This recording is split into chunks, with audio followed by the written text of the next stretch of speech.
اعوذ باللہ من الشیطان الرجیم بسم اللہ الرحمن الرحیم۔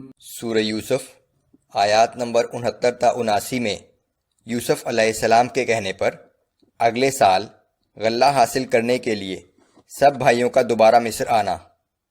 واپسی پر تلاشی کے دوران حضرت یوسف کے سگے بھائی کے سامان میں سے ایک پانی کے پیالے کا برآمد ہونا اور اسے دربار میں روک لیے جانا۔ اعوذ باللہ من الشیطان الرجیم ولما دخلوا على یوسف آوى الیہ اخاہ قال انی انا اخوک فلا تبتئس بما كانوا يعملون۔ اور جب یہ لوگ دوبارہ یوسف علیہ السلام کے پاس پہنچے تو یوسف علیہ السلام نے اپنے حقیقی بھائی کو اپنے پاس ٹھہرایا اور اس سے کہا کہ میں تمہارا بھائی یوسف ہوں۔ ہمارے یہ بھائی جو سلوک کرتے رہے ہیں اب اس پر پریشان نہ ہونا۔ فلما جهزهم بجهازهم جعل السقاية في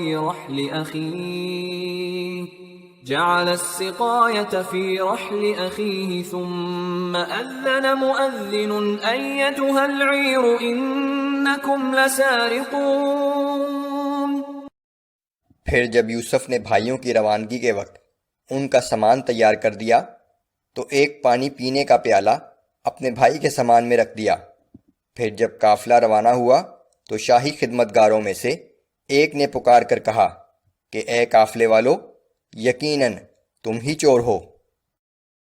قالوا وأقبلوا عليهم ماذا تفقدون۔ قافلے والوں نے ان کی طرف متوجہ ہو کر کہا کہ تمہاری کیا چیز گم ہو گئی ہے؟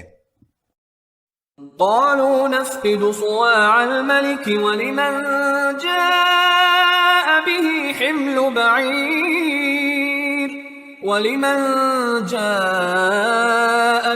حمل بعير وأنا به زعيم۔ شاہی کرندے نے کہا کہ ہمیں بادشاہ کا پیمانہ نہیں ملتا، اور جو اس پیمانے کو لے کر آئے گا اسے ایک اونٹ کے برابر غلہ انعام میں دیا جائے گا، اور میں اس انعام کا ضامن ہوں۔ قالوا تالله لقد علمتم ما جئنا لنفسد في الأرض وما كنا سارقين۔ وہ کہنے لگے کہ اللہ کی قسم، تم لوگ جانتے ہو کہ ہم تمہارے ملک میں فساد کرنے کی غرض سے نہیں آئے، اور نہ کبھی چوری کرنا ہمارا شیوہ تھا۔ قالوا فما جزاؤه إن كنتم كاذبين۔ کارندوں نے کہا کہ اگر تم جھوٹے ثابت ہوئے تو چور کی کیا سزا ہوگی؟ قالوا جزاؤه من وجد في رحله فهو جزاؤه۔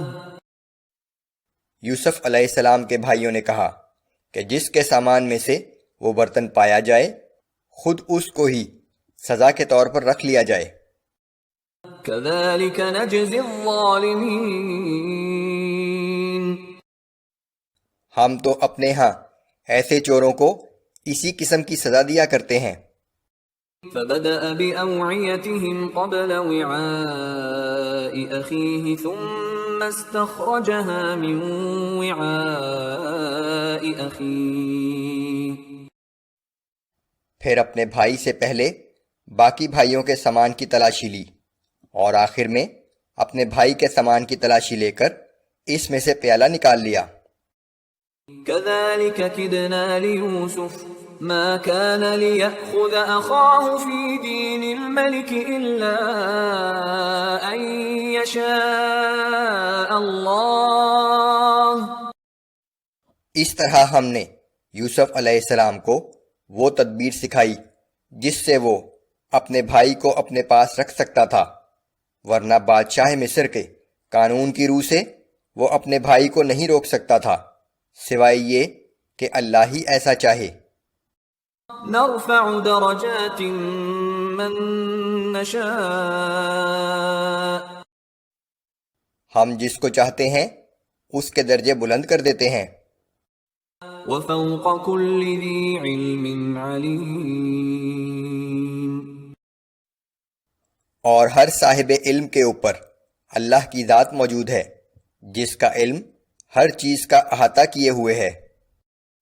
قالوا إن يسرق فقد سرق أخ له من قبل اس پر ان کے بھائیوں نے کہا کہ اگر اس نے چوری کی ہے تو کچھ عجب نہیں، کیونکہ اس کا ایک اور بھائی بھی پہلے چوری کر چکا ہے۔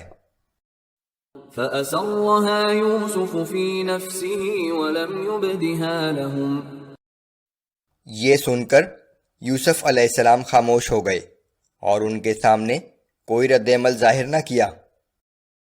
قال أنتم شر مكانا والله أعلم بما تصفون لیکن اپنے دل میں کہا کہ تم تو چوروں سے بھی بدتر ہو، اور جو الزام تم لگا رہے ہو اس کی حقیقت اللہ خوب جانتا ہے۔ قالوا يا أيها العزيز إن له أبا شيخا كبيرا فخذ أحدنا مكانه ان بھائیوں نے کہا کہ اے عزیز مصر، اس کے والد بہت بوڑھے ہیں، آپ اس کو چھوڑ دیجئے اور اس کی جگہ ہم میں سے کسی ایک کو رکھ لیجئے۔ إنا نراك من المحسنين بے شک ہم دیکھتے ہیں کہ آپ بہت نیک نفس انسان ہیں۔ قال معاذ الله أن نأخذ إلا من وجدنا متاعنا عنده إنا إذا لظالمون یوسف علیہ السلام نے کہا کہ اللہ کی پناہ، یہ کیسے ہو سکتا ہے کہ جس کے پاس ہم نے اپنا گمشدہ مال پایا ہے اس کی جگہ کسی اور کو پکڑ لیں؟ اگر ایسا کیا تو ہم بڑے بے انصاف قرار پائیں گے۔